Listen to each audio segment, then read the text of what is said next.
Welcome to Loup TV. I'm Gene, along with Doug. Our topic today is Netflix, their guidance, the impact on the overall market, and potential other pandemic-related subscription businesses that could follow suit. If you haven't seen, Netflix essentially made their numbers for the December quarter. They're the first of the big tech bellwethers to report. And they guided March for 2.5 million subscriber ads. That's kind of the key pressure point metric. The street was looking for 6.9 million ads. This is it is normal for Netflix to guide below where the street is at in a given quarter.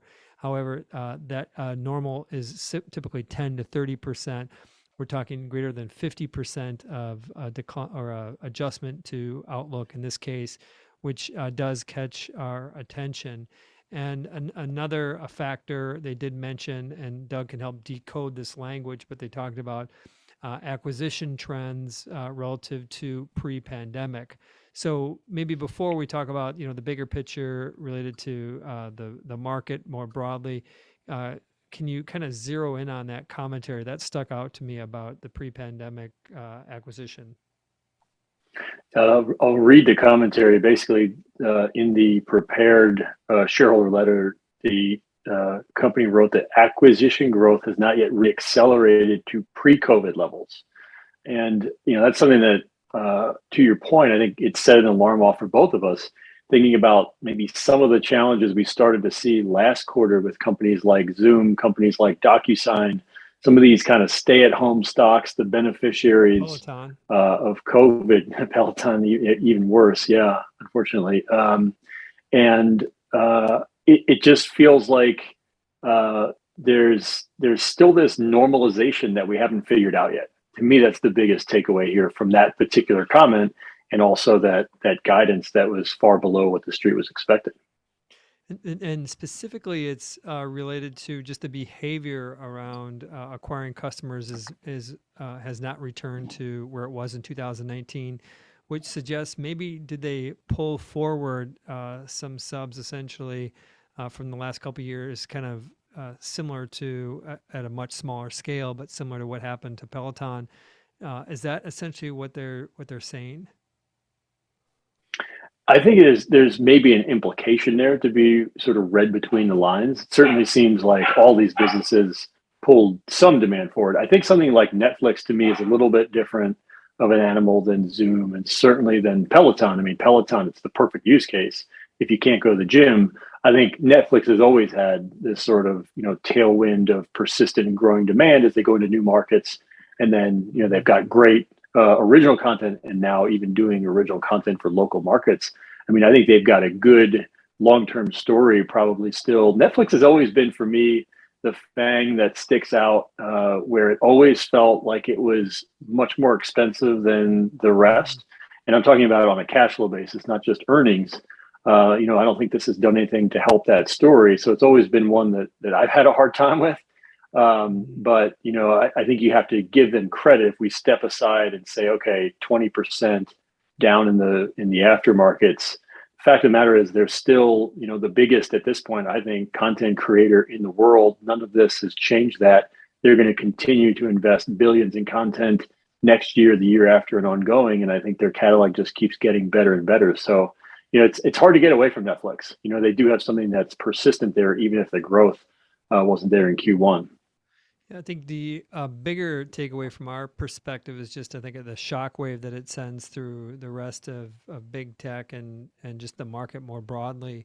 And the market is on the edge. We touched into that correction field yesterday and felt like there was a relief earlier in the market today and then kind of a fade. And then you put on top of it some disappointment with the first reporting. Is this, I think, an indication? Is this going to have some kind of a shock wave, at least in the next few days, and some of the broader tech market? I think that's probably the smart bet. Usually, I think what we've always seen happen throughout our careers together is you always have kind of some of the early reporters in tech. Historically, it's been like an Intel. Netflix is usually on the early end.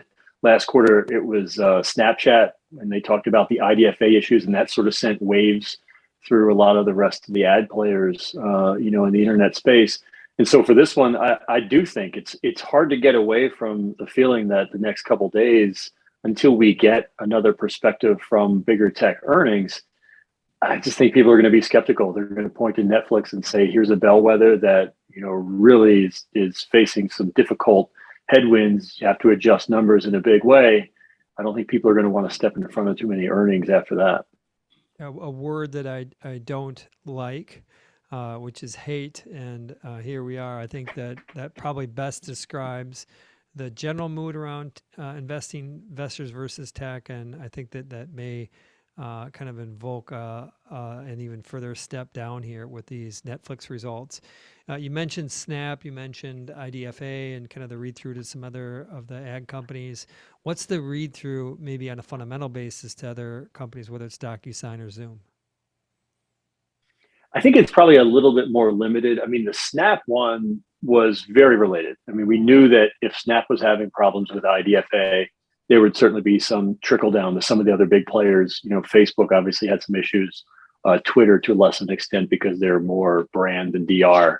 I think for Netflix, I think we do have to accept there's kind of a distinction here where we're talking about this as a consumer internet company. And I do think fundamentally the consumer perspective is probably different than the business or B2B perspective.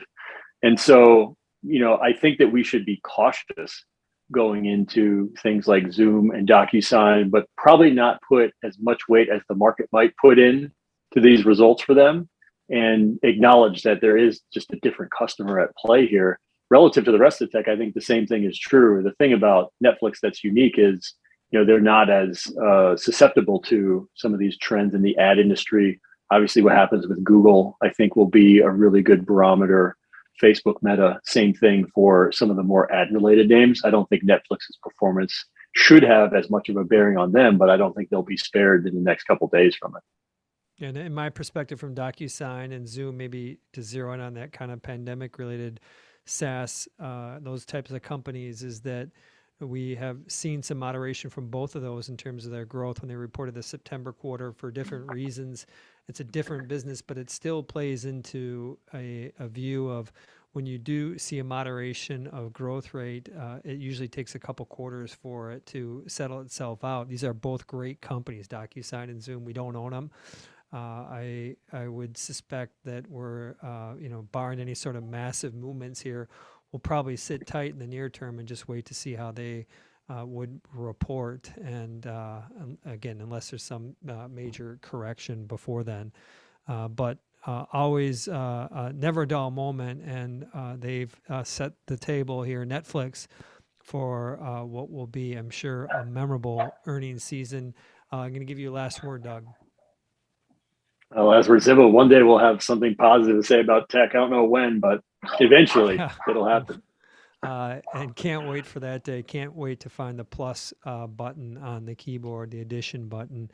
On behalf of Doug, Gene, and Loup TV, bye for now.